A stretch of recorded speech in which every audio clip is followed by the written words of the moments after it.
Hi, I'm Tom. Natural wood creates a warm, inviting retreat, but it does take some care to keep it looking that way. Usually a garden hose with good water pressure is all it takes to rinse off any dirt. Occasionally, you may need to use a recommended cleanser and a brush. Make sure to rinse off any soap or cleanser. Mildew and stains can be treated with a solution of oxygen bleach and water.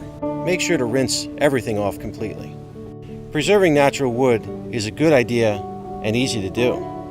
Some natural wood, like cedar, can be aged into a silvery color. But if you'd like to preserve any wood's original color, you'll need to treat it. Always let the wood dry before treating.